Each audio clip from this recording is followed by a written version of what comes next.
Hey everybody, this is Russ from Retro Game Core. Today we're going to look at this device here. This is the PowKiddy Q36.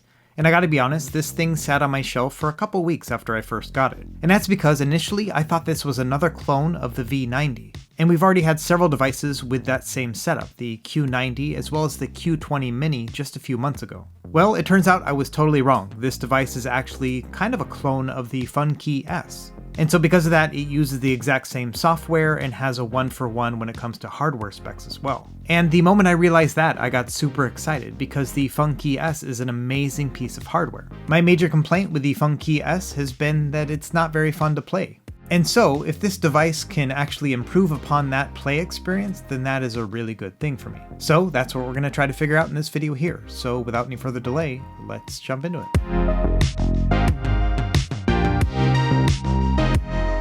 Okay, let's just go over the basic specs real quick. This has an ARM Cortex-A7 CPU and a 1.54-inch IPS LCD, which is OCA laminated with a resolution of 240 by 240. Now, one improved feature is it has a 1000 mAh battery, which gives you about 5 hours of battery life. That's pretty impressive. Okay, let's do a quick unboxing. Wait, what is this? What's this? What is this? Hey, what is this? Thanks, YouTube. Okay, now let's do an unboxing. So the Q30 comes in a pretty cute little box here. I actually really like it. It's kind of playful and reminiscent of the GKD mini box. The Q36 comes in all the primary colors, yellow, red, and blue. Alright, let's actually open up the box. Inside you have an instruction manual which includes hotkeys and not a lot else. And in the box it comes with this little keychain lanyard as well as a USB-C charging cable. Okay, moment of truth, I got the red one. Now this looks like the Game Gear, but it is obviously at least 10% smaller than that. So let's check out the hardware. This time we're going to start at the top. So it's got a USB-C charging port, and it also uses a microSD card for its storage. You can see here my device came with a 32GB card. It also has two shoulder buttons. On the back, not a lot going on. Same thing on either side or the bottom. Let's talk about the D-pad. So the D-pad is actually a rubber membrane connection, and it feels pretty good. And of course it's a much smaller D-pad, but it actually still feels pretty good. And it has a good amount of pivot too. Now one thing I did notice is that the edges are a little bit sharper and more angular than what I was expecting. It would have been nice if these were just a little bit softer and rounded. But overall I don't seem to notice it when I'm actually playing with the D-pad. On the right side we have a power button up top. This is actually going to be our function button as well. We have 4 face buttons, A, B, X, Y, and these also have a rubber membrane connection to them. Now of course these are very small, but one of my favorite things is that they don't go flush with the case when you push down on them. This sometimes happens with PowKiddy devices, not this one. So overall I would say these are good buttons. Now admittedly they are so small that it is very easy to push more than one of them at a time. As you can see, my thumb can press all 4 no problem. But for being so small, they're actually manageable. And we also have some clicky start and select buttons. Okay, let's boot this up and see how long it takes. Now, like I mentioned before, this is running the open source FunKey S software, and as you can see, it takes less than 7 seconds to boot from start to finish. That is incredibly fast. Now, when talking about systems that this device can play, it's basically PlayStation 1 and below. Mostly with a focus on handheld consoles, but also a lot of the home consoles like NES, Super Nintendo, things like that. And the collections aren't bad, but all the same, the first thing I did when I got this device is I took that card out and I replaced it with my own games. And luckily with this software, it is super easy to do. We'll do that later in this video here. Now this software has a universal user menu, so if you press the power button, it'll bring it up and it's super simple. And so you can do things like adjust the volume or power the device down, change the theme, and even launch into a different front end, which I'll show you later on. So let me go into one of my systems where I've already updated the games. As you can see here with Nintendo, these are the games that I've updated. And to be honest, I basically just pulled these from my FunKey S image because it's the exact same thing. So I'm going to start up a random game here and I'll show you what the experience is like. Okay, first thing you're probably going to notice is the square screen on this device. And depending on the emulator, you will have a couple different options when it comes to aspect ratio. For example, with Nintendo, you have the ability to go from stretched to cropped. And you can adjust this in the menu, or you can also use a hotkey. Let me show you how to use the hotkeys. You basically just hold down select and then use various buttons. So for example, for this, you just hold down select and press down. Personally, for NES, I prefer the cropped aspect ratio. It is closer to 4:3 and it looks pretty good. Now the scaling's not going to be perfect on basically any system, but all the same, this is a 1.5-inch screen, so it may not make much of a difference. Okay, so let's start up this random game here and see how the gameplay is. And to be honest, it's kind of a trade-off, right? Obviously, this is a small system, so there's going to be some compromises when it comes to just overall comfort. But all the same, once you adjust to pushing down on very small buttons like this, it becomes pretty easy to use. So for example, as I'm playing this game, which I've never heard of or played before, you can see that I'm doing fairly well. I'm actually finding all sorts of hidden things that I didn't know existed. So I think, in the context of a very small device like this, the controls are decent. This is actually pretty fun to play. To exit a game, what you do is you tap the power button and then select Exit Game. Now, one nice thing about this software is that it actually does an autosave every time you close out of a game. So if we start up the game and then select Resume Game, it'll take us right back to where we were. So that's going to be really handy for a very small and pocketable device like this. You can just kind of jump in and out of your game. That being said, it does have traditional save and load states if you want to use that as well. And of course, you can also use in-game saves. Okay, so I think this theme is pretty good, but let's see what other themes they have available already on this card. And so let's just run through the different themes real quick. This one's called Emu Station, and as you can see, it's modeled after Emulation Station. This one looks pretty good. There's also one called Retro Decks, which is a little bit more colorful and has the same kind of setup as Emulation Station. This one's actually my favorite. I think it's just kind of that retro style look to it, and it just kind of fits with the red console itself. Okay, this one's called the FunKey one, and honestly, it looks good on the FunKey S, but it doesn't really make a lot of sense with that purple color with this particular console. Now, the next one is called Classic, and this is the one I actually use on my FunKey S, and it's pretty good. It's nice and clean, but to me, it just lacks a little bit of pop and color with a device that's so colorful like this one, so I'm probably not going to use this one either. And then finally, we have one called Flat, and this one reminds me a lot of Simple Menu. And this one's obviously super simple, but I don't like the fact that it covers up the box art like this. And then finally we have the TFT one, and I do like these logos and it just has a kind of nice grid look to it, but I don't like the fact that the text also covers the box art. So I think at the end of the day, I'm just going to stick with Retro Decks. This one's my favorite, and I'll just use this one for the rest of the video. So in addition to being able to just jump in and out of your games thanks to that auto save state and auto loading, there's another feature that you can do which is pretty cool too. So let me start up a game here. Here's Aladdin on the Sega Genesis. And much like with NES, this one has different aspect ratio options. As you can see here, holding down select and down, you have the options of cropped, scaled, zoomed, and stretched. And for this one, probably because it's a 16-bit system, I actually prefer the stretched view because it does show you more of the screen and it just looks a little bit better. It's a little bit squashed, obviously, but all the same, I can kind of forgive it just to give myself a little bit more screen real estate. Now here's another great thing about this software. You can actually just hold the power button down and it'll shut down the system. And to boot up the system, all you have to do is hold down the power button again, and not only will it jump right back into your console, but it'll actually save where your game was and jump right back into that as well. This is almost the exact same thing as what happens when you close the lid on the FunKey S. It's the exact same process. And this one feature alone makes this device so much more fun to work with. Okay, let's do some comparisons. We'll start with weight first. This thing weighs about 54 grams altogether. That's very light. It's lighter than the TrimUI Model S, the PowKiddy Q20 Mini, and about half the weight of the Miu Mini or the Anbernic RG280V. Same thing with the original Pocket Go, and it's about a quarter of the weight of the RG280M. In terms of size, it's much smaller than a lot of the other devices. It actually makes the TrimUI Model S look pretty big as a device. And of course, all the other ones really can't compare. Here's the original Pocket Go, or the Q20 Mini. Same thing with the Miu Mini, and of course the RG280V is also much bigger too. Now of course, all these devices have much bigger screens and more options and a little bit more comfortable. But the only other device that's quite a bit smaller than this one is the actual FunKey S, and here it is here. And I've kind of been holding back on showing off this device in the context of the Q36, but essentially these each have the same hardware, same screen, but of course the form factor and the buttons are completely different. We'll go over that later in this video.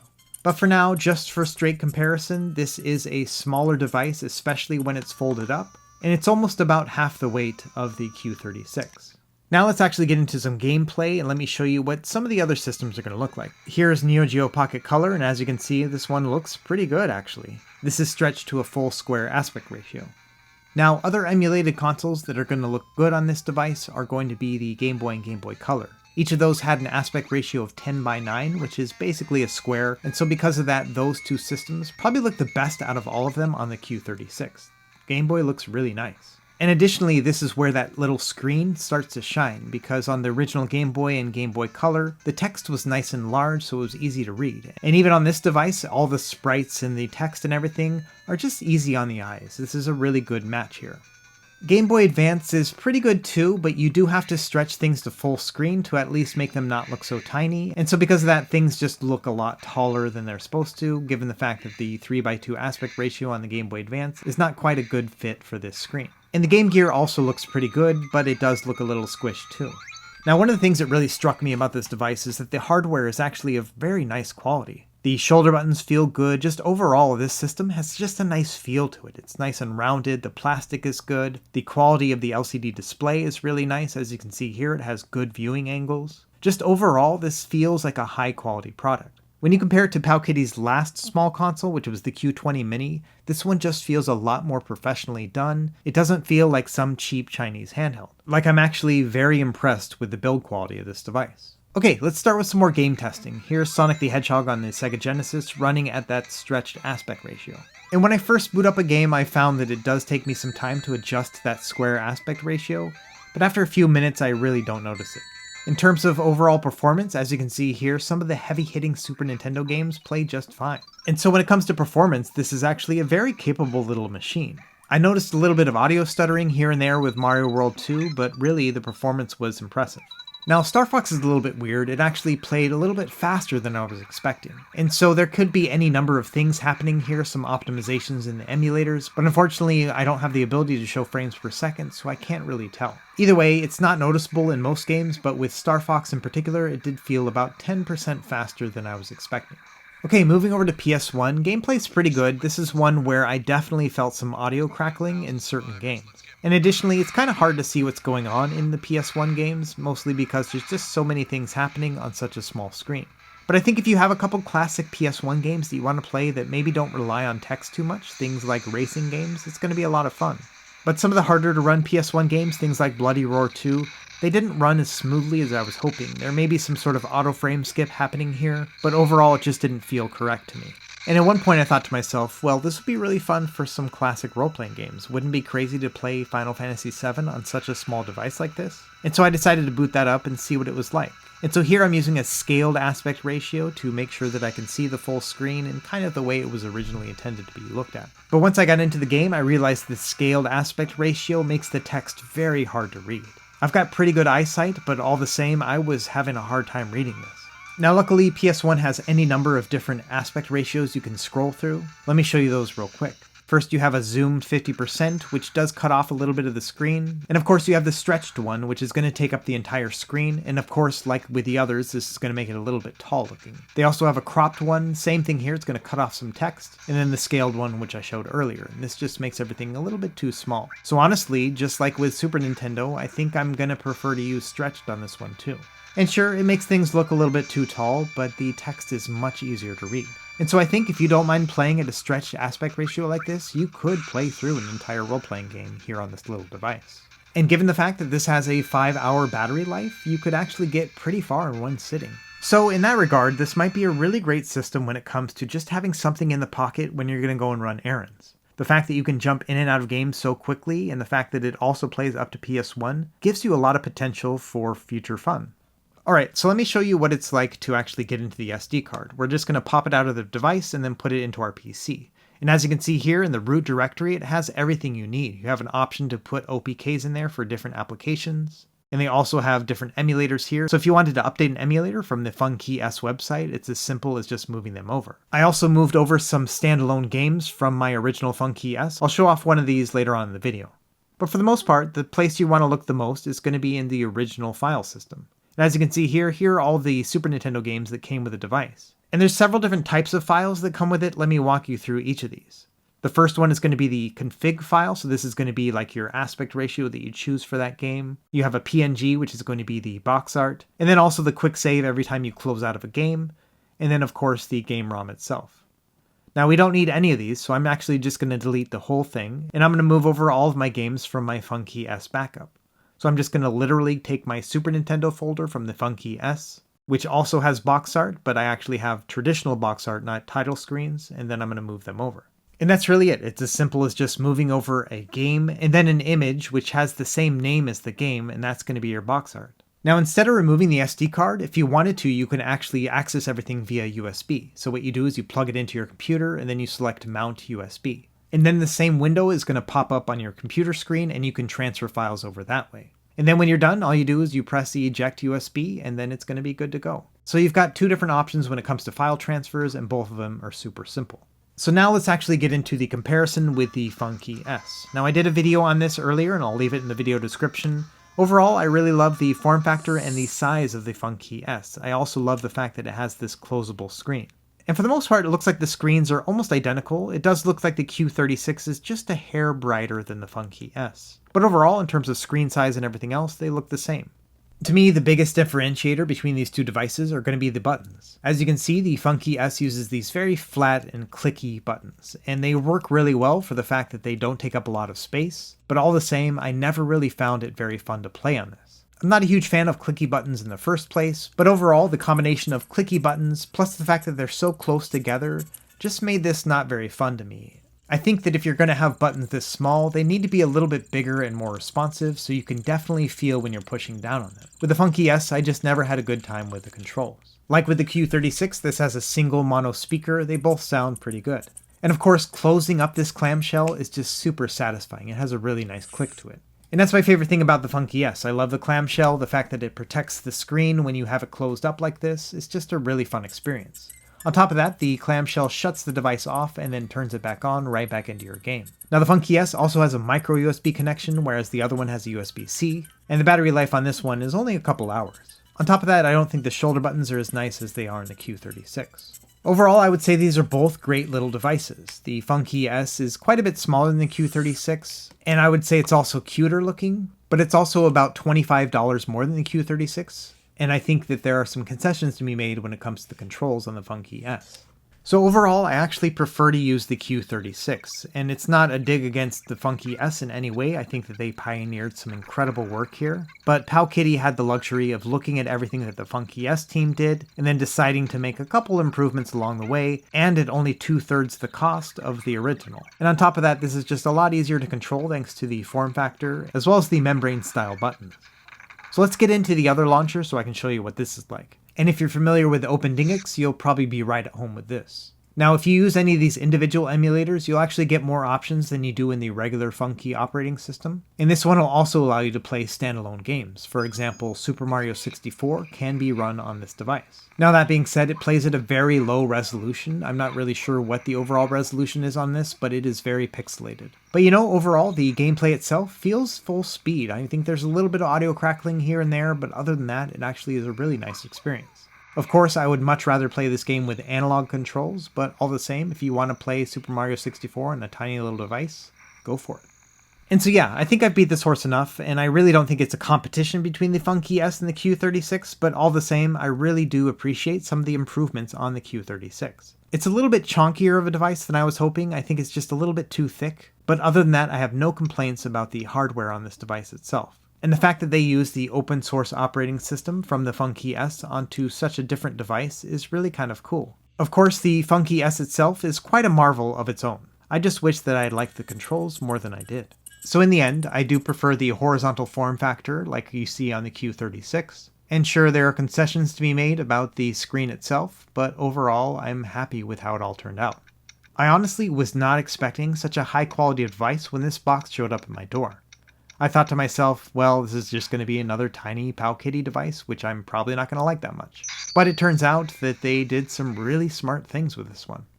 So after all that discussion, let's actually talk about the things I like and dislike about the PowKiddy Q36. We'll start with what I like. Number one, I love the fact that they use the FunKey operating system. At first, I was a little bit concerned because I wasn't sure how the team was going to take it, but it turns out the FunKey team thinks it's pretty cool that it has grown beyond the original form factor they designed. And I think it's really a testament to how well the FunKey project did with their original device and the fact that people want to do the same thing on other devices. So if they're not mad about it, I'm not mad about it. On top of that, I love how easy it is to get in and out of your games. On top of just being able to exit the game and have an autosave, you can also do a quick shutdown and startup. And additionally, it's very easy to add new games and box art. You actually have two different options. You can use an SD card or a USB. And in terms of pocketability, I think this one is a really good success. I don't think it's something you'd want to attach to a keychain because the screen is going to get scratched up, but overall, I would say it's fun to take around town. The display itself is of high quality, has good viewing angles and OCA lamination, and the price point at $50 is perfect because that would make it a very good gift, and the fact that it has such an easy operating system means that it would work really well for people who aren't really familiar with emulation. And amazingly, this is one of the very few devices that I've tested that has no major issues.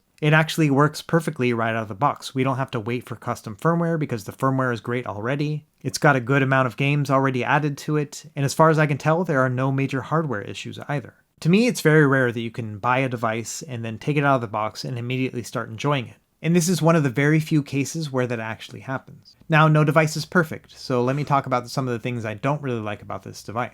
Number one, I wish the device wasn't quite as thick as it is. I think it would be even more pocketable if they just made it a little bit thinner. That being said, the thickness does give it some comfort when you're holding it. It is missing L2 and R2 buttons, which may come into play with certain PS1 games, but that issue is going to be somewhat rare. And ideally, I would have loved a 4:3 aspect ratio on this little device, but I understand why they used a 1:1 display because that was what was in the FunKey S, and PowKiddy is not quite innovators when it comes to this space, but all the same, I would have appreciated 4:3 aspect ratio. And the other drawback is that at $50, this is only one of many options available. For example, you can get the TrimUI Model S, which is now called the PowKiddy A66, for about $50. And there's also the V90, which is a pretty good device for under $50. And then the new Miu Mini is also around $50 as well. And so there's a little bit of competition when it comes to your dollar here, but all the same, I would say this is still worth $50 altogether. So in the end, do I recommend trying out the PowKiddy Q36? And I would say absolutely. I think of all the devices that I would consider to be a micro console, this is the most comfortable to play by far. And of course, it's also a little bit larger than the other ones, but all the same, it's still super tiny and cute.